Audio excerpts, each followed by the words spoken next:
Hi, Mitt. Everyone likes to see you and out the door weather and more, but I like it when you just sit there and don't do anything. And then we got Steve and T-Rex and 50 degrees at 9:24. It's late. The barometer's 30.14. That's kind of neutral. Let's go, Steve. Come on. Let's go. We got to go out the door for some weather and more. Kind of quiet. Not too much wind. I'm happy about that. Can you hear me? I got my headset on. Steve, you coming out? Very good. Peaceful morning. Mitt, you can just watch from the door, okay? I like when I don't have to compete with the wind. So there's not too many isobars in New England today. There's a weak front coming at us from the west. Now up in the sky, there's quite a bit of energy. The summit of Mount Washington is still 23 degrees with a wind of 50 miles an hour. So those clouds are really moving. We'll show that in the time lapse later in the day or tomorrow. Focus, Tim, focus. There you go. All right, notice anything different down there? All the moorings are gone, or most of the moorings are gone. We'll have that in the end more, and there's a cormorant kind of drying his wings out right there. So people are calling this a boring weather pattern. Well, I don't think so. We're just in a tiny little lull. So we talked about that Arctic front that came in 2 weeks ago. We first detected it coming across Alaska into northwestern Canada around October 20th. The Arctic front went offshore and it led to literally hundreds of record low temperatures in North America. That front is now blasting Europe. It's gone across the Atlantic Ocean, and on that front, low pressure has exploded. We've had bombogenesis, and there's a 959 low in the eastern Atlantic. That's one of several. By the way, that's 28.3 inches for you that follow on your barometer at home. Just a mega storm, and actually several low pressure systems going into Europe.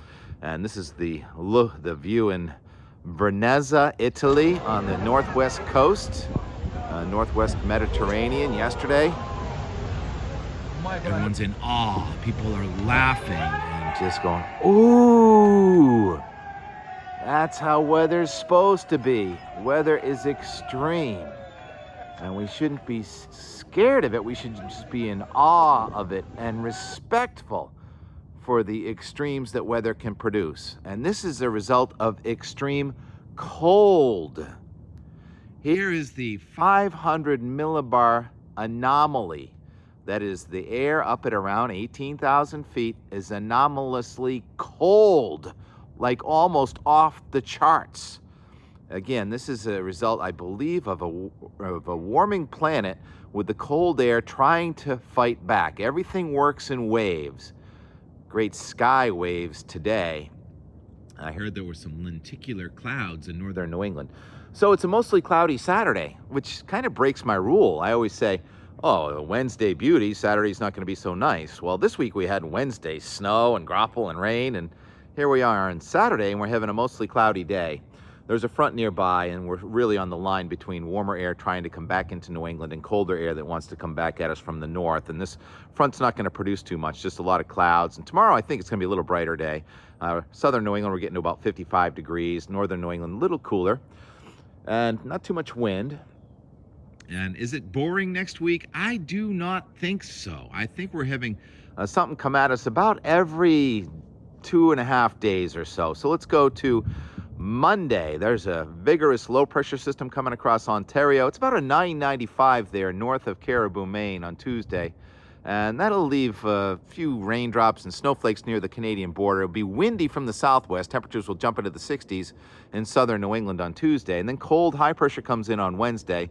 And then 2 days later, there it is on Thursday into Friday, here comes another system. Now this one's going right across central New England. And as I've been saying the last few days, the forecast for next week is pretty much wrong, but I kind of like the look of that one with the low pressure coming in here with a mixture of rain, sleet, and snow, even into southern New England Thursday into Friday. It's a powerful high in front of it. And then behind it, there's an upper level low for Saturday with some snow showers. Almost looks like a Norland instability trough. What do you think, Weir? We'll ask him about that. He'll say, what? Are you crazy? From 5, 6 days, 7 days out? Forget about it. Anyhow, it does look interesting. And then I think the most fascinating thing is what happens next Sunday, Monday, as this high pressure builds into southeastern Canada. That's a 1043 high pressure system. That's very powerful high pressure. And you know what I say? Wind is air moving from high to low. So it'll be windy as that moves in. And then you have to watch the south side of that high. That'd be about day, I don't know, 11 or 12 for some action coming out of the Gulf of Mexico, maybe trying to run up the coast.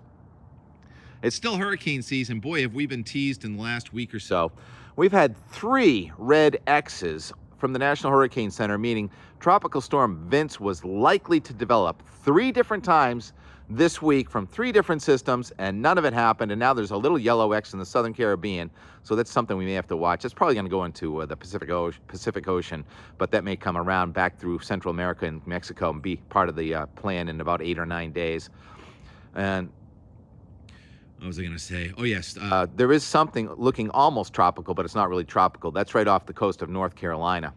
The Lynx is sailing, that tall ship that was right over there. The Lynx is, about 3 weeks ago, the Lynx is sailing south to Georgia and going to catch the tailwinds on that. That's a mesoscale convective cluster down there. That is convection with lightning and thunder. It looks pretty impressive on the satellite image, doesn't it? And that's going to be something that misses us off to the south. So we're going to have a fairly fast, fairly flat flow, but there's so much energy coming in off the Pacific. Again, I don't think it's going to be boring next week. I want to take a look at the 10-day snowfall map. Sure you do, sure you do. See you at the ski show today, right? Snow Expo, Tim. It's called the Boston Snow Expo.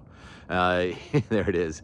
And there's your wintry mix moving mostly north of us the first couple days, and then late Thursday, Friday next week, and then even into next weekend, there's some snow accumulating in the Northeast. So hardly boring, especially considering it's only the second week of November. And I talked about a warm-up on the third week of November, and I still think on the backside of that really cold high, we'll probably get some kind of a warm-up. But the fact that that high next weekend wants to go to our north, when a high goes to your north, it really resists the warm trying to come back. So even though we're going to have a spike in the temperature on Tuesday, I don't think in northern New England it's going to take too much out of that snowpack that we've built from the snow guns for the most part. And we'll add a little bit more to that on probably Tuesday night. So it's on the colder side, I think, of the pattern here with things that are going to sort of, they say sneak up on you. I don't think weather is sneaky. I think that the weather can be surprising because you don't really see things coming. And what happened last couple days ago on that Wednesday was kind of a surprise, really, even though the Euro had indicated for some time.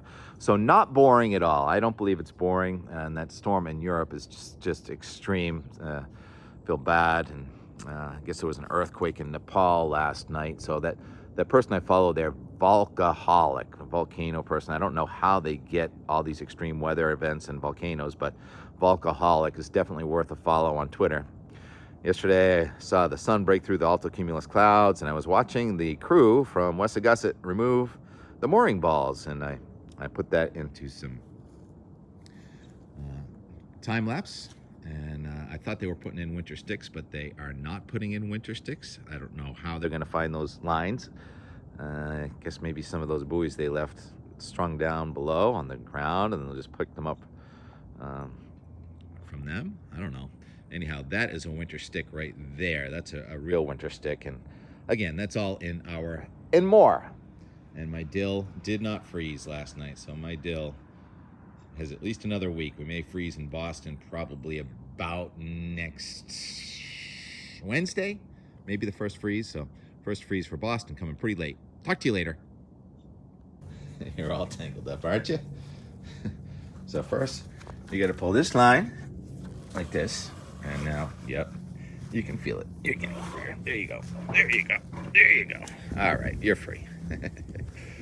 I'll put some feed in the bird feeder, and he just sits right behind that tree and just watches them all day. Just watches. That's all. He just watches. Weather stick is flat. T-Rex, get him. Get whatever's digging up our lawn. All right, now here's the and more. Sorry. The crew from Wessagusset out there. How about a time lapse with the crow as an overseer? Here on our Friday morning, November 3rd. It's about, I don't know, maybe almost 9 o'clock. Those altocumulus clouds that were here are burning off. Can still kind of see my breath, so it's a chilly morning, but not bad. Let it roll. 29 minutes. Obstructed view by the crow. Guys work fast. All right, I need my phone for a few minutes. I'll come back. and continue this. All right, I'll tighten it up a little bit and see how fast you can do those 1, 2, 3, 4 moorings. We'll time it.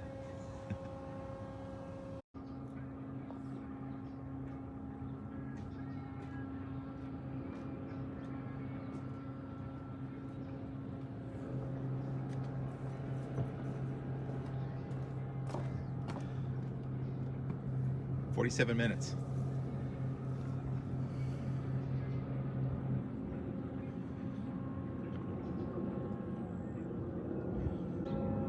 So let's call it, I don't know, 9 minutes of buoy maybe. Mooring ball. So there's 1, 2, 3, 4, 5, 6, 7, 8, 9, 10, 11, 12, 13, 14, 15, 16, 17, 18, 19, 20, 21, 22, 23, 24, 25, 26, 27, 28, 29, 30, 31, 32, 33, 36, 37, 38, 39, 40, 40. Looks like more than 40 to go, so I guess it's going to be an all-day project. And what about if there's a boat attached to one of them? This person just disappear or what? All the other boats have been long gone. I actually have a winter stick washed up on shore, and I snagged it. Want to see it? We'll follow Steve. He knows the way. Yeah, a lot of things. Kind of a typical Yankee out over here, saving a lot of stuff, harvesting a lot of stuff, piles of crap everywhere. Tried to burn some birch that was too wet last night. And this is a winter stick. Right here. Ooh, yeah. That's what it looks like. Whoops. All right. Unfocus. There we go. So, it's actually got a little label on it. If anybody wants this thing. Looks like it's in good shape. What do I know, though? About winter sticks. It's kind of grown into the ground.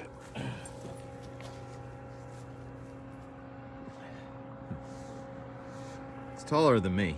Thing's like 7 feet tall. It's got a chain on it. There it goes down the stairs. So I don't see the winter sticks. I really don't know what's going on, because I thought that was a winter stick. But then where you've been, I don't see any evidence. So obviously, I really often don't know exactly what I'm talking about, but thank goodness my viewers do, and I'm often corrected. And there's a lot of comments I've had that I haven't gotten to yet, but I intend to get to them. It's only 10 o'clock in the morning, and I've already done my and more. Can you see me, Dennis? Dennis of Winthrop. High-speed ferry. I don't know. I might be done for today. Yeah, I say that all the time, but it's a lot of content on this chilly morning where those altocumulus clouds, often associated with the warm air advection, often evaporate very quickly in the morning. That's called a waning gibbous hunter's moon. Surf's up. Incoming.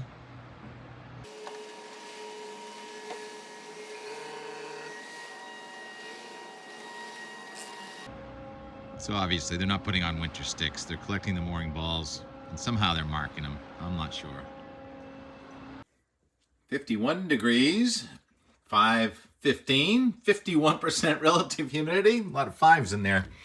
I was gonna just call it a day with the Wessagusset mooring balls coming out, but Steve really wanted to come out, and I didn't go out with him this morning. He was already out, so he compelled me to come out and just make this second to last sunset after 5 p.m. video. Not much of a video.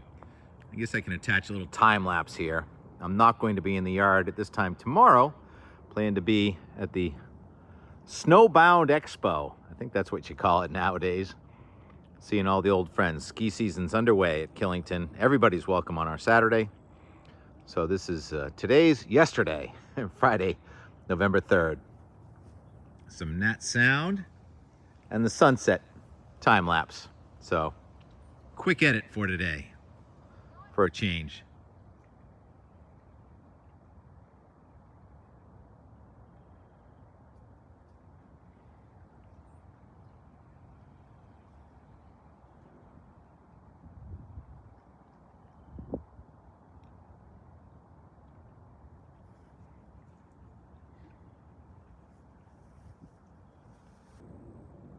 Condensation trail. Jet plane heading west into the sunset on this last day of daylight savings, DST. We're going into EST now, Eastern Standard Times tonight.